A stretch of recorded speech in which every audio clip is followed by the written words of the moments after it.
in the Americas, of which the Bahamas is included, 1 in 5 men will not reach the age of 50 due to issues relating to toxic masculinity.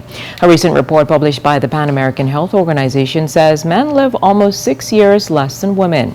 The Masculinities and Health in the Region of the Americas report highlights that societal expectations of men to be providers, to engage in risk-seeking behaviors, to be sexually dominant, and to avoid discussing their emotions or seeking help, behaviors commonly referred to as toxic masculinity, are contributing to higher rates of suicide, homicide, addictions, and road traffic accidents, as well as chronic non-communicable diseases among men.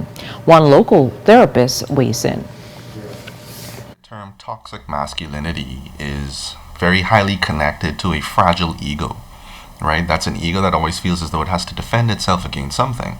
And most Bahamian men in our culture are defending themselves against this form of weakness, right? That they perceive to be the opposite of masculinity, right? Some heightened sense of being a woman or some femininity.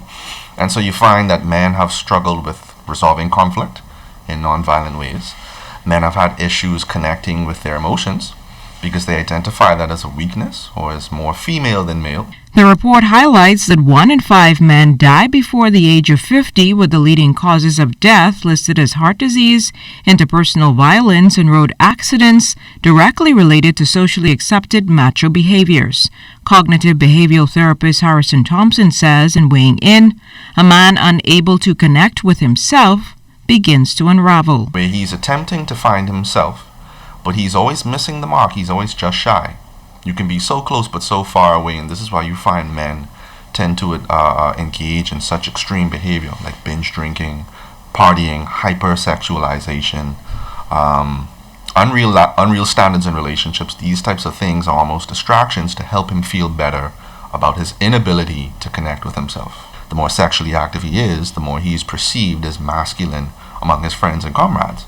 This, of course, can be very toxic. The report suggests this concept of masculinity or machismo leads to risk in the form of violence, sexually transmitted infections, lack of shared responsibility in the home, or risk to other men such as accidents, homicides, and other violence. He says the home is one place an intervention could be made. We need to start back in the home.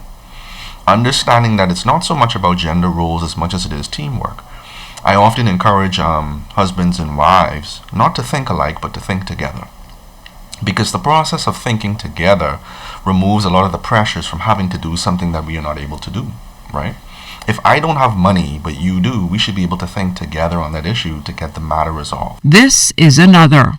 There are people out there other than just our family that needs help, right? We tend to look at life in terms of what we can do for us and for ours, but sometimes we have to step outside of that comfort zone and give back to others who don't have the opportunity to reach out to a mentor or to reach out to someone who comes from a different place than I do, right? And so sometimes just engaging with people on your commute to the food store, engaging in community service, sometimes slowing down and just talking to kids along the way. All of these things are things we can do that doesn't require so much change, but it has such a big effect.